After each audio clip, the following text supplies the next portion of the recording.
वैशाली की धरती से उप मुख्यमंत्री आते हैं, वो तो सोने के चम्मच लेकर जन्म लिए हैं। और आप मुख्यमंत्री जी पूर्व प्रधानमंत्री मनमोहन सिंह की भूमिका में आ गए हैं। आज बिहार के अंदर जो वातावरण और स्थिति बना हुआ है, कल हम जियर गांव गए थे। रजनीश कुमार की हत्या नालंदा जिला मुख्यमंत्री का गृह जिला है। वहीं पर करण बिघा में बूढ़ी महिला और बच्चे की हत्या, नूरसराय के प्रहलाद नगर में किशोर चौधरी की हत्या, काको बिघा में नीतीश यादव उर्फ टेनी यादव की हत्या, खुदागंज सिरथुआ में चंद्रशेखर यादव का घूस लेते गिरफ्तारी। ये नालंदा जिला जो मुख्यमंत्री का गृह जिला है, जो इतने लंबे वर्षों तक बिहार के अंदर मुख्यमंत्री के पद पर रहे, अपराध और भ्रष्टाचार के मामले में जीरो टॉलरेंस की बात करते रहे, लेकिन अपने जिला को न अपराध से मुक्त कर सके न भ्रष्टाचार से मुक्त कर सके। और जो व्यक्ति अपना जिला को नहीं संभाल सकते, वो प्रदेश और देश संभालने की बात बेईमानी नजर आती है। आज मुख्यमंत्री पीएम के सपना के महत्वाकांक्षा को पूरा करने के लिए अपने और आधे दर्जन लोगों को लेकर बिहार को भगवान के भरोसे छोड़कर विपक्षी एकता के कार्यों में लगे हुए हैं। और ये विपक्षी एकता बिहार को अराजकता में पहुंचा रहा है। पूरे बिहार के अंदर मैं आपको जानकारी दूं कि लगभग 5000 से ज्यादा लोग जब से महागठबंधन की सरकार बनी है, ये हत्या और अपराधियों के गोली का शिकार हो गया। और इसमें ज्यादातर हत्याएं दारू माफिया, बालू माफिया और जमीन माफिया के कारण हुआ है। और प्रशासन में बैठा हुआ भ्रष्टाचारियों की एक जमात इस तीनों माफिया से मिलकर के समाज के अंदर एक भय का वातावरण बना रहा है। बिहार शरीफ के अंदर दारू माफिया ने जिस तरह से रजनीश कुमार का जियर गांव में हाथ काटा, पैर काटा, फिर गर्दन काट लिया। और एक अजब चीज देखने को मिला कि दारुओं के अपने वो बोतल में भर करके तार के गाछ पर डाल दिया। लोगों ने दिखाया फोटो, हमने डीएसपी से बात किया। हत्या, इतना निर्मम हत्या के बाद एसपी स्थल पर नहीं पहुंचे। उसी तरह से प्रहलाद नगर में किशोर चौधरी के खेत में लोग जानवर घुसा देते थे, दलित समुदाय से थे, मना किया तो पीट पीट कर मार दिया। 4 दिन तक केस नहीं लिया। जब भाजपा के सामाजिक कार्यकर्ता आंदोलन शुरू किया तो केस लिया। 1 तारीख को हत्या हुआ। आज 15 दिन से ऊपर हो चुका, किसी की गिरफ्तारी नहीं हुई। सरकार में बैठे मंत्री का आरोप लगा रहा है कि उनके दबाव में किसी की गिरफ्तारी नहीं हो रही। मुख्यमंत्री जी, आपके जिले का ये हाल है और यही हाल पूरे बिहार के हर जिले का है। अरे हद तो तब हो गई कि लोकतंत्र की धरती वैशाली में एक मंदिर के पुजारी को पीट पीट कर हत्या कर दिया। वो मंदिर में बाजा बजा रहे थे भजन का। आप जिस गठबंधन में गए, यही घटना महाराष्ट्र में घटी तो मुख्यमंत्री इमीडिएट पहुंचा, लेकिन आपको संज्ञान लेने की जरूरत नहीं है। और उस वैशाली की धरती से उप मुख्यमंत्री आते हैं। वो तो सोने के चम्मच लेकर जन्म लिए हैं और आप मुख्यमंत्री जी पूर्व प्रधानमंत्री मनमोहन सिंह की भूमिका में आ गए हैं। उप मुख्यमंत्री तेजस्वी यादव और आपके बड़े भाई श्रीमान लालू प्रसाद यादव जो कहेंगे रबर स्टाम्प के तरह आप उसका पालन करेंगे। बिहार के पूर्व प्रधानमंत्री मनमोहन सिंह के राह पर आपका पहचान होने लगा है और आप जिस तरह के खेल कर रहे हैं, बूढ़े की हत्या, बच्चे की हत्या, लाठी से पीट पीट कर महिला की हत्या, और हद तो तब हो गई है कि जो न्याय मांगने जाता है थाना उसका केस नहीं लेता है, धमका कर लौटा देता है और केस बड़ी व्यवस्था में लेता है प्रतिपक्ष के दबाव में। तो जो रंगदारी कर रहा है, जो हत्या कर रहा है, वो बालू माफिया, दारू माफिया और जमीन माफिया के इशारे पर काउंटर केस करवा करके उसको भी तंग और तबाह कर रहा है। ये बिहार के अंदर के हर थाने की घटना है, कोई समीक्षा करने वाला नहीं। बिहार के डीजीपी आज लाचार और बेबस क्यों है, ये जवाब देना पड़ेगा। आज बिहार के अंदर किस तरह से शिक्षकों पर, अभ्यर्थियों पर, किसानों पर, आशा, आंगनबाड़ी, कृषि सलाहकार, वित्त रहित, ये जो भी अपनी मांग को लेकर के लोकतांत्रिक ढंग से आवाज उठाता है, लाठियों की बौछार क्यों होती है? क्या ये लोकतंत्र बिहार में समाप्त हो गया? ये लाठी तंत्र, लाठी में तेल पिलाने वाले लोग की शासन के बाद मुख्यमंत्री जी आप उसके इशारे पर इस लोकतंत्र की धरती को इतना रक्त रंजित क्यों कर रहे हैं? आपको जवाब देना होगा। आप जिस मानसिकता से काम कर रहे हैं, ये मानसिकता कहीं न कहीं हमारे समाज के अंदर सामाजिक समरसता को ही नहीं तोड़ रहा, विकास को भी रोक रहा है। आपके अवसरवाद की राजनीति आज बिहार के प्रतिष्ठा और गरिमा को गिराया है।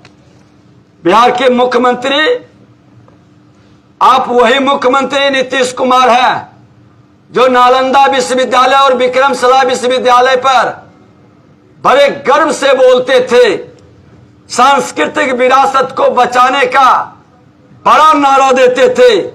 लेकिन आप जिस बख्तियार खिलजी ने हमारे शैक्षणिक सांस्कृतिक विरासत को तहस नहस किया, जलाकर राख किया, उस बख्तियार खिलजी के नाम से बख्तियारपुर का नाम बदलने से भी आप डरते हैं, क्योंकि आप तुष्टीकरण की राजनीति करने वाले लोग वोट को लेकर के अपनी विरासत का भी अपमान कर रहे हैं, अपने बिहार के जनादेश का भी अपमान कर रहे हैं। आज जिस तरह से आप जो माहौल खड़ा कर रहे हैं, ये माहौल कहीं न कहीं आपके विश्वसनीयता को घटा रहा है।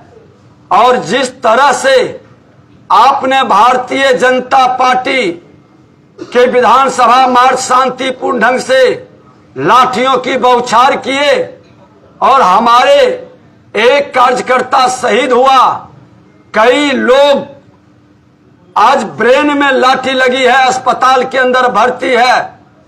हम लोगों ने, पार्टी ने, सब लोग मिलकर के निर्णय लिए है कि हमारा विधायकों का, प्रमुख नेताओं का टीम जाकर के हम लोग उसको देखेंगे ही नहीं, उसके परिवार से मिलकर के लोकतंत्र की रक्षा के लिए जो आज अपना लहू बहाया है, ये बिहार के अंदर फिर से इस जंगल राज के पुरोधा, जिसको मुख्यमंत्री जनता राज कह के गुंडा राज में तब्दील कर रहा है, इसके रक्षा के लिए उस परिवार और उस गांव से कहेंगे कि एक नए जन आंदोलन के लिए आने वाला भावी पीढ़ी को शांति से उसके विकास और सुरक्षा के लिए सबको बिहार में खड़ा होना है।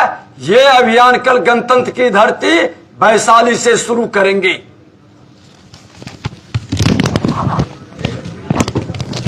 और एक मैं बता दूं कि आज विपक्षी दल की एकता की बात मुख्यमंत्री बड़े गौरवान्वित होकर कर रहे, ये वही मुख्यमंत्री तमाम दागी, वंशवादी, भ्रष्टाचारी, अवसरवादी, सामंतशाही और तानाशाही तुष्टीकरण की राजनीति करने वाले लोगों की जमावड़ा लगाकर राष्ट्र का अहित करने के लिए आतंकवाद, उग्रवाद और अपराधियों का तुष्टीकरण करके सत्ता में आने के लिए बेताब है। लेकिन इनको ये पता नहीं है कि दल मिल सकता है। 7 गठबंधन का दल बिहार में भी मिला था, लेकिन कार्यकर्ता का दिल नहीं मिलेगा तो बिहार के तीनों उपचुनाव में जिस तरह से उन्हें मुंह की खानी पड़ी, हार हुआ है, ये कई दलों का गठबंधन कर ले, देश की जनता का दिल इस भ्रष्टाचारी के साथ नहीं मिलेगा, ये आतंकवादियों के तुष्टीकरण करने वाले लोगों से नहीं मिलेगा। और खुल करके देश के प्रधानमंत्री नरेंद्र मोदी जी 2/3 बहुमत से भारत की जनता के आशीर्वाद से फिर से प्रधानमंत्री बनेंगे। महागठबंधन के लोग कह रहे हैं क्या आपको डर है? भारतीय जनता पार्टी सामंतशाही, तानाशाही, भ्रष्टाचारी की पार्टी नहीं है। भारतीय जनता पार्टी सबका साथ, सबका विकास, सबका विश्वास, सबका प्रयास के महामंत्र से चलता है। मेवा के लिए नहीं, सेवा के लिए। आज जिसके मन में सेवा का भाव, हनुमान का भाव है, अपने राष्ट्र के भगवान राम को जो इष्ट मानता है, उसके सेवा के लिए अपने जान भी न्योछावर करने के लिए तैयार रहता है। डरने की सवाल कहां? ये भ्रष्टाचारी डल गए हैं। जेल जाने से उनको लग रहा है कि मेरा परिवार, मेरा वंश अकूत संपत्ति जो जनता की गाढ़ी कमाई से कमाए हैं, कहें देश के प्रधानमंत्री नरेंद्र मोदी जी आ गया तो संपत्ति भी जाएगा और जेल भी जाएंगे। इस डर से वो आपस में गलबहियां करके एकजुटता प्रदर्शित कर रहे हैं। एनडीए की बैठक में मुकेश सहनी को आमंत्रण नहीं दिया गया। वैशाली में क्या कीजिएगा? ऐसा रुकिए ना एक मिनट। वैशाली लोकतंत्र की धरती है और वैशाली के धरती से जिन कार्यकर्ताओं के साथ और अपराधियों की गोली से राजनीतिक अस्थिरता के कारण जो प्रशासनिक अराजकता फैला है, उसको लेकर के एक बार लोकतंत्र की रक्षा का संकल्प के साथ पूरे बिहार में अभियान शुरू होगा। और भारतीय जनता पार्टी हर गांव तक जाएगा कि जिस 50 वर्ष पूर्व, लगभग 50 वर्ष पूर्व लोकनायक जयप्रकाश नारायण ने लोकतंत्र की रक्षा के लिए, भ्रष्टाचारी मुक्त कांग्रेस बनाने के लिए जो संकल्प और सपना देखा था, उस संकल्प और सपना को साकार देश के प्रधानमंत्री नरेंद्र मोदी जी के नेतृत्व में फिर बिहार से वो अभियान चलेगा। और ये कांग्रेस, राजद और जदयू का जो तिक्रम है, ये तिक्रमी लोगों से बिहार को मुक्त करने का अभियान शुरू होगा। कल मैं जा रहा हूं, कल से वैशाली की धरती से, लोकतंत्र की धरती से शुरू करेंगे। अपने घायल कार्यकर्ताओं से भी मिलेंगे। मंदिर के पुजारी का जिस तरह से हत्या किया गया है पीट पीट कर, उनसे भी मिलेंगे। मुकेश सहनी को निमंत्रण नहीं दिया गया एनडीए से, क्या लगता है? भारतीय जनता पार्टी जो भी राष्ट्रवाद के पथ पर चलने वाला, सबका साथ सबका विकास है, उन सब का स्वागत करेंगे और वो सब एनडीए के पार्ट बनेंगे तो उनका अभिनंदन होगा। देखिए एक चीज मैं बता दूं, मैंने कहा भी है कि आज लोकनायक जयप्रकाश नारायण का जेपी पेंशन शुरू हुआ था और जेपी पेंशन जो कांग्रेस मुक्त भारत बनाने का, भ्रष्टाचार मुक्त राष्ट्र बनाने का, बिहार बनाने का, जाति विहीन समाज बनाने का आंदोलन में शरीक हुआ था, उसको जेपी सेनानी का पेंशन मिलता था। भारतीय जनता पार्टी आज अकेले अपने प्रधानमंत्री के नेतृत्व में जेपी के सपना को साकार कर रहे हैं। जो राजद कांग्रेस राजद और जदयू के लोग जेपी सेनानी का पेंशन ले रहे हैं, वो तमाम पेंशन बंद करने के लिए और जो कार्यकर्ता भ्रष्टाचार अपराध मुक्त बिहार का, कांग्रेस मुक्त भ्रष्टाचारी तानाशाही कांग्रेस मुक्त बिहार और देश का आंदोलन में शहीद हुआ है या घायल हुआ है, सत्ता बदलते ही हम उन लोगों को राष्ट्र के और राज्य के हित में जेपी सेनानी के तरह सम्मान करेंगे। एक नए माहौल, और उन्हीं को ही नहीं जो अपराधियों के गोली से मर रहा है। ये जंगल राज को जनता राज बताने वाले मुख्यमंत्री गुंडा राज में बदल रहे हैं। ऐसे लोगों को भी संपत्ति जब्त कर करके उसको मुआवजा देंगे, न्याय देंगे। ये अभियान चलाएंगे माननीय न्यायालय के और इस तरह के वातावरण के लिए। जब आज जहरीली शराब में आप मुआवजा दे रहे हैं तो दारू माफिया पीट कर मार देता, उसको मुआवजा क्यों नहीं मिलेगा? मुख्यमंत्री जवाब दो। गृह विभाग आपके जिम्मे है, सुरक्षा करना आपकी जिम्मेवारी है। निर्दोष लोग अपराधियों की गोली से मारा जाता है और आप उसको मुआवजा क्यों नहीं देते हैं? इस पर जवाब देना चाहिए। 5000 से ज्यादा लोग की मृत्यु इधर मात्र महागठबंधन सरकार के अंदर हुआ है। इसकी जांच उच्च स्तरीय कराए, न्यायिक जांच कराए और ये रिपोर्ट सार्वजनिक करे कि जिम्मेवारी किसकी होती है। जो बिहार के गृह मंत्री और बिहार के सुरक्षा देने की जिसकी जिम्मेवारी है, उस पदाधिकारी पर भी क्या कार्रवाई हुई?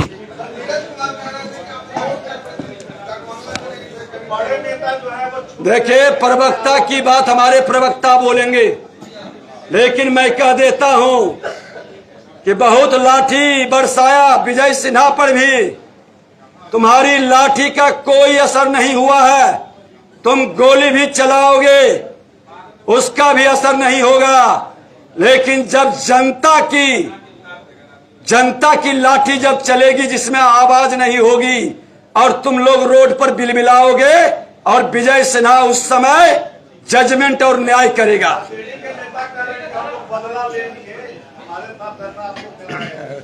मैं बता दूं कि ये बदले की भाव से जीने वाले लोग, ये बदले की भाव से जीने वाले लोग अपराधियों की जामात को संरक्षित करते हैं।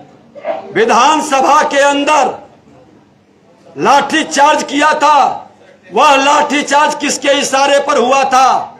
गृह विभाग किसके जिम्मे था? पूरा बिहार जानता है। लेकिन वही राजद के लोग जो आज विधानसभा अध्यक्ष बने हैं और एक मंत्री माननीय ललित यादव जी, संजोग से विशेषाधिकार हनन का हमने नोटिस दिया था, बैठे थे। हमने कहा था आप दोनों आए थे, कल जोड़ के कहा था कि विशेषाधिकार को स्वीकार करें और न्याय दें। विधानसभा अध्यक्ष के नाते एक भारतीय जनता पार्टी का कार्यकर्ता इमीडिएट डीजीपी को बुलाया, मुख्य सचिव को बुलाया, संज्ञान लिया, स्पेशल कमेटी गठित किया, आचार समिति को सुपुर्द किया। 2 लोग सस्पेंड हुए, एक्शन दिखाई पड़ा। विधायकों को अपमान करने वाले को हमने कहा कि उस पर कार्रवाई होगी। लेकिन आज नेता प्रतिपक्ष को विधानसभा जाने से रोक लिया, हमारे सांसद को लाठियों से उनका सर फाड़ दिया, कई विधायकों का, कई कार्यकर्ताओं का। है हिम्मत सत्ता और कुर्सी के लिए, मेवा खाने के लिए गुलामी करने वाले, बंधुआ मजदूर के तरह जीने वाले इन लोगों की ताकत नहीं है विधायिका का सम्मान करने का। 1 साल से विशेषाधिकार कमेटी की बैठक क्यों नहीं हुई? विधानसभा अध्यक्ष सरकार और ट्रेजरी बेंच के इशारे पर चलते हैं, क्यों डरे सहमे है? लेकिन सत्ता बदलेगी उसका भी न्याय करेंगे। विधायिका को अपमानित नहीं होने देंगे और लोकतंत्र को लाठी तंत्र में बदलने नहीं देंगे।